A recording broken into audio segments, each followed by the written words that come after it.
하나님의 말씀은 시편 74편 12절부터 15절입니다.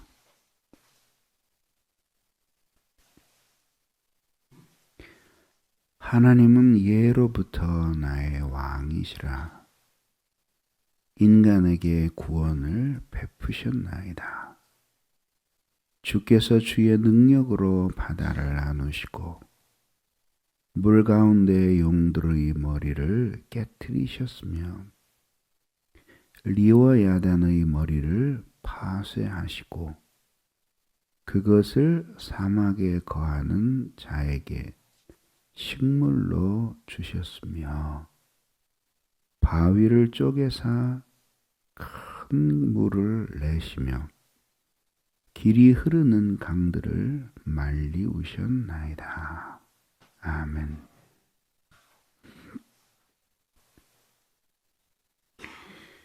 예, 11절까지 우울한 마음으로 하나님께서 자기의 백성들을 버리신 것 같은 환난과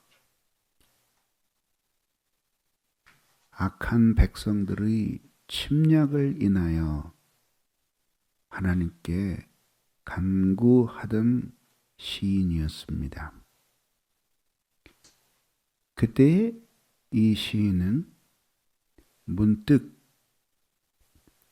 하나님께서 이스라엘 백성들을 구원하신 역사들이 생각이 났던 것입니다.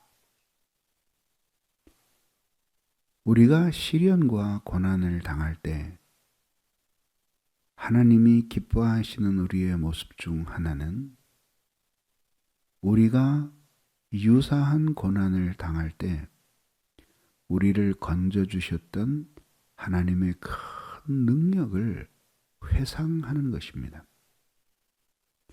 그리고 그것은 하나님을 향한 아주 훌륭한 찬양이 되는 것입니다. 하나님은 우리가 찬양하는 내용 중 하나님께 새삼스러운 것은 없습니다. 모두 당신이 행하신 일이고 당신이 알고 계시는 일입니다. 그렇지만 그 모든 것을 알고 계시고 행하신 일임에도 불구하고 하나님께 그것을 다시 고백하고 영광을 돌리는 그 일을 하나님이 좋아하십니다. 하나님 자신을 위해서가 아니라 그렇게 함으로써 하나님을 부르는 사람들의 마음이 하나님을 향하여 새로워지게 하는 효과가 있기 때문입니다. 오늘 시인이 똑같이 바로 그런 경건의 기술을 활용하고 있습니다. 그러면서 시인은 이렇게 말합니다. 하나님은 예로부터 나의 왕이십니다. 인간에게 구원을 베푸셨나이다. 라고 말입니다.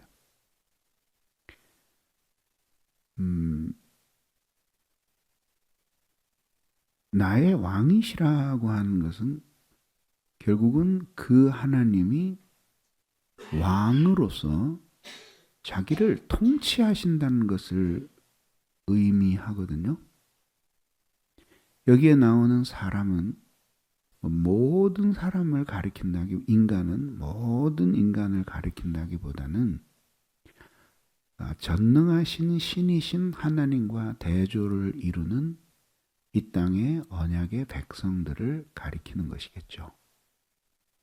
그것이 이 시인의 찬송의 제목이었습니다. 우리는 왕의 치하에서 살아본 적이 없기 때문에 이 말이 실감이 나지 않습니다. 그러나 그 옛날 왕정하에 살던 사람은 사실은 왕이 백성의 자랑이요, 왕이 백성의 힘이요, 왕이 백성들의 구원입니다.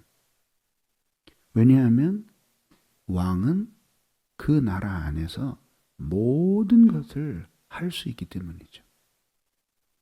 살릴 수도 있고 죽일 수도 있고 백성에게 큰 자비를 베풀 수도 있고 아니면 학대할 수도 있고 모든 권한을 왕이 가지고 있는 거죠. 그런데 이 경건한 시인이 경험한 하나님은 이 세상의 제왕들과는 견줄 수 없는 일체의 자비하심과 사랑으로 자기를 통치해 오신 왕이었어요. 그렇기 때문에 이 시인에게 악한 나라의 백성들이 침공하여 예루살렘이 유린되고 시온이 짓밟히게 된 것은 커다란 충격이었어요. 그러면서 이 시인은 그것조차도 하나님이 악을 행하고 하나님께 진노를 살 만한 이 일을 한 그 여호와의 기업인 자기 백성들을 향한 하나님의 책망이요, 하나님이 책망하고 계신 한 하나님의 백성들을 향해 하나님은 계획을 가지고 계시다는 것을 생각하게 된 거죠. 그러면서 이 시인은 하나님은 옛날부터, 내가 어렸을 적부터, 아니 더 멀리 우리 조상 때부터, 내가 기억하지 못하는 아득한 옛날부터 하나님은 의롭고 자비로워 우리를 다스리시는 왕이었습니다. 그리고 우리 언약 백성들에게 구원을 베푸셨습니다. 그리고 회상을 하는 것이에요. 그러면서 지금보다 훨씬 더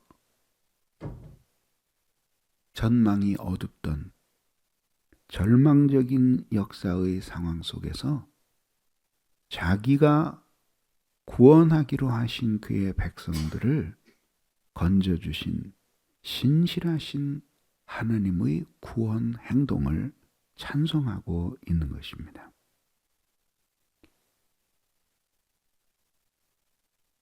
시인은 그 구체적인 구원의 행동을 제일 먼저 이렇게 노래합니다. 주께서 주의 능력으로 바다를 나누셨습니다.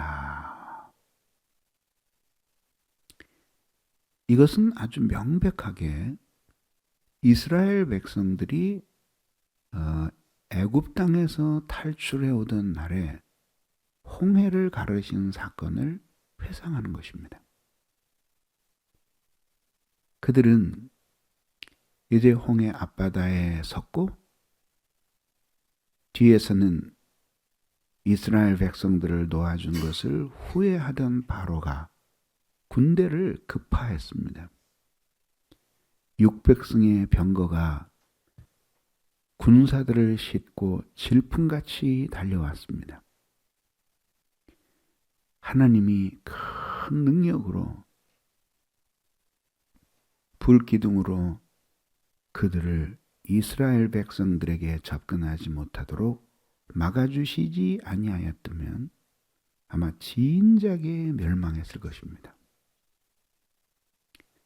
하나님은 즉각적으로 그들을 구원해 주시지 않으시고 그 무서운 애국 군대와의 대치의 상황을 겪게 하시고 모세에게 명령하사 밤새도록 바다를 향하여 명하게 하셨습니다. 이스라엘 백성들이 마음이 가난해질 수 있을 만큼 가난해지게 된 그때에 완악한 자들은 어찌하여 우리를 여기로 인도하여 죽게 하느냐고 모세의 지도력에 대항하고 있던 그때에 하나님이 큰 능력으로 바다를 가르셨습니다. 그리고는 마른 땅과 같은 길을 내셨습니다. 그리고 이스라엘 백성들을 안전하게 벽처럼 선 물 사이로 걷게 만들어 주셨습니다. 바로 이것을 찬양하고 있는 것입니다. 지금은 악한 나라의 군대가 성소를 유린하고 거기서 악을 행하고 그리고 하나님의 이름이 있는 곳을 더럽혀 땅에 엎어버렸지만은 그러나 그때에도 지금보다 더 절망적이었던 상황이었다는 것을 회상하면서 인간의 절망의 끝에서 역사하시는 하나님의 큰 권능을 생각하며 노래하고 있는 것입니다. 찬양은 바로 이러한 목적으로 하나님께 올려드리는 것입니다. 하나님을 위한 찬양이 아니라 우리의 마음을 일깨워 하나님께 고정하게 하고 우리의 심령을 일깨워 하나님을 향하도록 만들어주는 것이 찬양의 목적이라고 하는 말씀입니다. 이 큰 능력으로 바다를 나누셨고 물 가운데 용들의 머리를 깨뜨리셨습니다. 리워야단의 머리를 파쇄하시고 그것을 사막에 거하는 자에게 식물로 주셨습니다. 이 구절의 의미가 무엇인지는 명확하지를 않아요. 저의 생각으로는 아마도 13절에 나오는 물 가운데 용들의 머리를 깨뜨리셨습니다 라고 하는 것은 바다를 나누신 사건과 같고 리워야단의 머리를 파쇄하시고 그것을 사막에 거하는 자에게 식물로 주셨습니다. 이거는 또 다른 역사적인 사건에 대한 비유적 회고가 아닐까 이렇게 조심스럽게 해석을 해봅니다. 이것을 왜 용으로 표현했는지 모르지만은 주께서 주의 능력으로 바다를 나누시고 물 가운데 용들의 머리를 깨뜨리셨습니다. 아마도 이 용들의 머리라고 하는 것은 저의 판단으로는 이스라엘 백성들이 그 홍해를 건넌 후 따라 들어오던 많은 그 바로의 군사들이 파멸되는 광경을 묘사한 것이 아닐까 이렇게 조심스럽게 생각을 해봅니다. 그러나 뜻은 아직도 분명하지 않습니다. 그러나 어쨌든 성경에서 이 용은 하나님을 대적하는 상징으로 사용이 되었기 때문에 어쨌든 악한 자들이 파멸되는 것, 그것을 가리키는 것이라고 해석을 할 수 있습니다. 어쨌든 그렇게 해석하는 것이 자연스럽지 않을까 저는 조심스럽게 생각을 합니다. 그래서 그 물이 다시 합쳐지고 그 속에서 애굽의 군대들이 수장되는 그 광경들을 묘사하는 것이라면 이것은 악한 자들이 잠시 이스라엘을 추격하는 것 같고 큰 권세로 파멸할 것 같이 용을 썼으나 하나님이 결국은 그들을 심판하여 머리를 깨뜨리셨다. 그러므로 지금 우리를 에워싸고 있는 이 악한 군대들의 만행도 하나님이 물리쳐 주실 것이라고 하는 기대를 보여주는 것입니다. 리워야단의 머리를 파쇄하시고 그랬는데 이게 그 히브리어에서는 악어라고도 번역이 될 수 있는 것이에요. 그래서 악어에 관한 이야기는 성경에 많이 나오지 않지만은 포식자의 대표적인 상징인데 이것들의 머리를 파쇄하셨습니다 하고 했으니 용들의 머리, 악어들의 머리, 악어의 머리 그랬으니까 이것은 결국은 하나님을 대적하는 어떤 것의 상징이고 그리고 머리를 파쇄하셨다는 것은 아주 완벽하게 진멸하셨다는 것을 의미하는 거죠. 그래서 저의 생각에는 이 14절은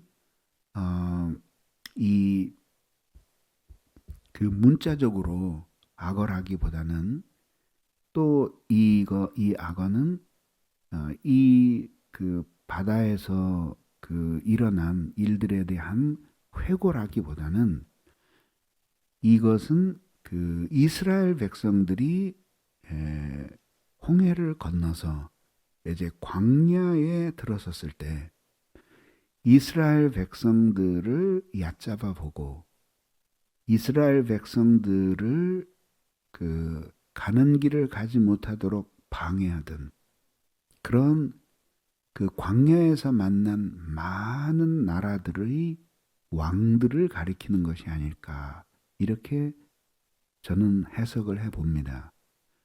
그리고 그 머리를 파쇄하셔서 사막에 거하는 자에게 식물로 주셨다는 의미는 그들을 깨트리셔서 그래서 이스라엘로 철저히 승리하게 하시고 그들을 파멸시켜 그들의 전리품들을 나누게 하신 것에 대한 상징적인 묘사일 거라고 생각을 합니다.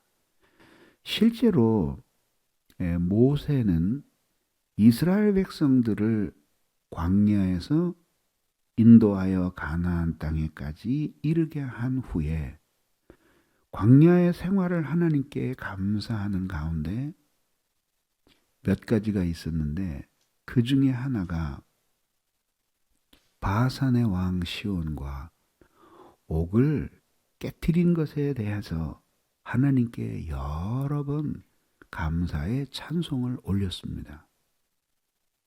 이스라엘 사람들을 그들이 핫비루라고 불렀는데 이것은 강을 건너온 사람들이라는 뜻입니다. 히브리라는 말이 거기에서 온 것입니다. 핫비루라는 이 말은 당시 고대 근동에서 이스라엘을 가리키기도 했지만 그 의미는 이주민이라고 하는 뜻이기도 합니다. 그러니 그 사람들에게 이스라엘 백성들을 핫비루라고 부른 것은 이스라엘을 아주 얕잡아 본 어떤 민족이나 왕이나 왕을 모시고 있는 민족이나 나라가 아니라 오합지졸들이 몰려다니는 거짓대 같은 이주민이라고 하는 멸시하는 표현이었습니다. 그러나 그 멸시하는 이 멸시받을 만큼 하찮게 보이는 이 이주민들은 하나님이 함께하는 사람들이었습니다. 그래서 왕을 가진 나라들을 부수고 그 큰 애굽을 꺾고 그리고 광야에서 만난 수많은 나라들을 깨뜨리셔서 전쟁에서 승리하게 하시고 그들로 패배하게 하셔서 그 전리품들을 이스라엘 백성들에게 나누어 갖게 만드셨던 것입니다. 이것은 일반적인 사람의 상식으로는 일어날 수 없는 일이었는데 그 일들이 일어나게 되었던 것입니다. 이것이 바로 하나님이 자기의 백성들을 향하여 인도하시고 이끄신 방법이었던 것입니다. 그러므로 우리가 이스라엘 백성들처럼 광야와 같은 이 인생의 길 혹은 섬김의 길에서 이렇게 시련을 만나고 아무 희망이 없는 것 같은 절망적인 상황을 맞이할 때조차도 우리는 흔들리지 않을 수 있습니다. 왜냐하면 하나님은 우리의 왕이며 또 자기를 믿는 언약 백성들에게 구원을 베푸시는 사랑의 하나님이시기 때문입니다. 이스라엘 백성들이 아무 희망이 없는 절망 속에서도 하나님이 바다를 나누시고 그 큰 능력으로 용들의 머리를 부수어 버린 것처럼 우리의 생애의 난관과 시련들을 하나님이 꺾으실 것이며 또 광야와 같은 우리의 섬김의 길에서 만나는 많은 시련과 고난들 그리고 하나님의 교회의 번영을 해치고자 하는 악한 원수들의 집요한 시도도 하나님이 깨뜨리셔서 파쇄하셔서 우리에게 승리하게 하실 것이기 때문입니다. 이것을 믿으며 살아가는 것이 우리 하나님의 백성들의 의무이고 이력을 믿으면서 하나님 앞에 살아가는 그것이 바로 언약 백성들이 행하여야 할 바입니다. 온 마음을 다해 그 하나님을 의지하고 믿음으로 사는 여러분들이 되시기를 바랍니다. 기도하겠습니다.